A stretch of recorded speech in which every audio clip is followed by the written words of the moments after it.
Greetings, greetings, greetings, and welcome to Step 2, Magical Schooling of the Soul. So this continues our work with Step 1 on the astral mirror.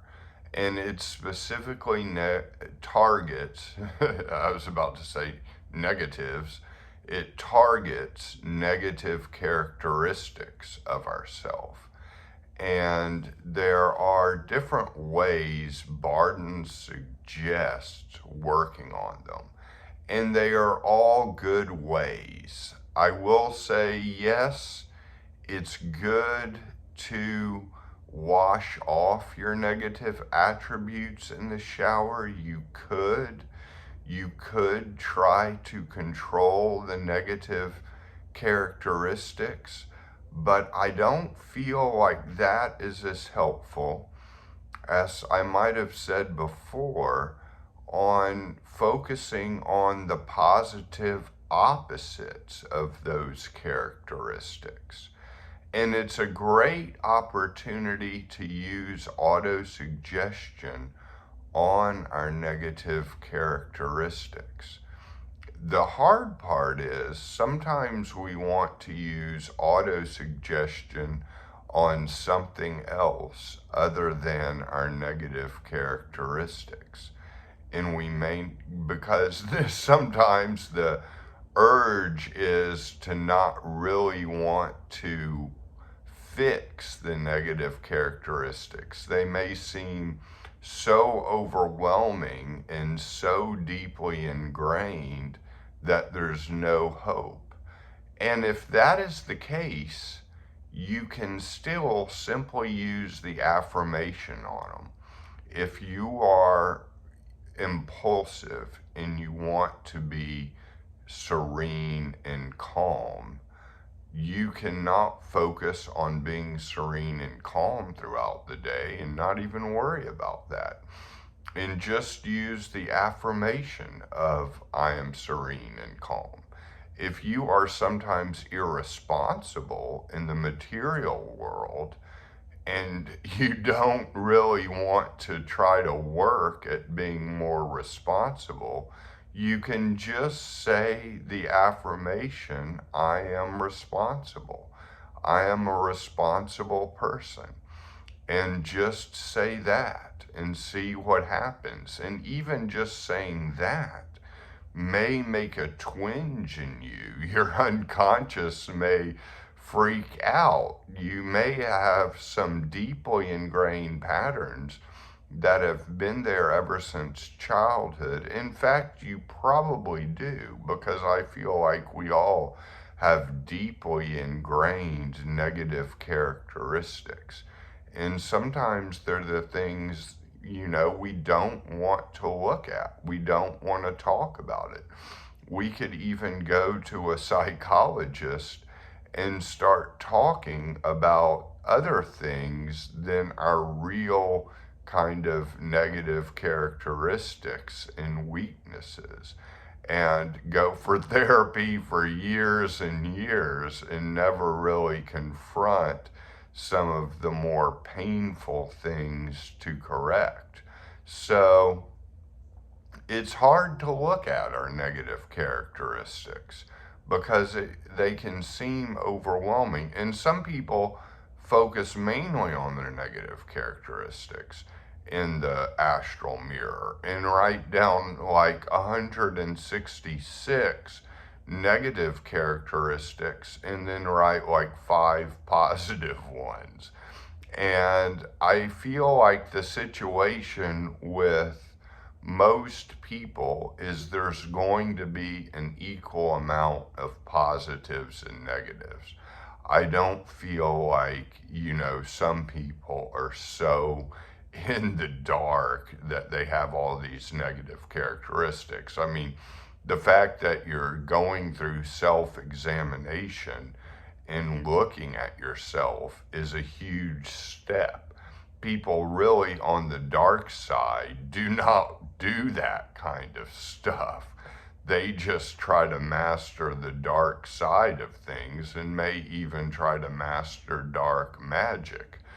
But, most people that are engaging in Bardon work have a whole lot of positives already. And most of the time when I see clients for the first time, my initial my initial review of their situation with Bardonian work is that they're doing better than they thought you were doing. So if you're looking at all of this at this point, that's a huge step. That is self-awareness. That is responsibility, because you are being responsible to yourself. That is a level of sensitivity, because you're sensitive enough to be able to know what these characteristics are. So to begin to work on them, yes, use the affirmation. Use it as much as you can. And, a lot of people will say, well, why can't you use the affirmation to win the lottery? You could, but don't start there. Don't start there, because getting a lot of money will just be a more luxurious environment with the same problems. So, and that's ultimately not where any kind of fulfillment is necessarily going to come, although it will affect our sense of well-being for sure, but it will not solve everything. And so use the affirmation on maybe your most, or one of your three most prevailing negative characteristics. Use it on that. If you are a magnet for toxic people, you could even use it and say, I am magnetizing positive people. I am magnetizing healthy people. That's especially true if you have a history of getting into toxic relationships. You can use the affirmation of, I am magnetizing healthy relationships. I am magnetizing healthy romance. And that's a little bit from the outside, but I'm just trying to basically make the point that you can use it on a variety of things. Don't necessarily limit yourself. And it's good to do one thing at a time, but reality hits, and sometimes we start off with an auto-suggestion that proves to be maybe not the right one we should be using. And so we can always shift. It's okay. It's not okay if you haven't achieved the first one yet of winning the lottery, to just stick with, I am calm, I am serene. So that's perfectly an okay thing to do. And so like I've said before, this is psychological work in all its many aspects. And it doesn't go one for one. Western psychology doesn't go one for one with magical schooling of the soul.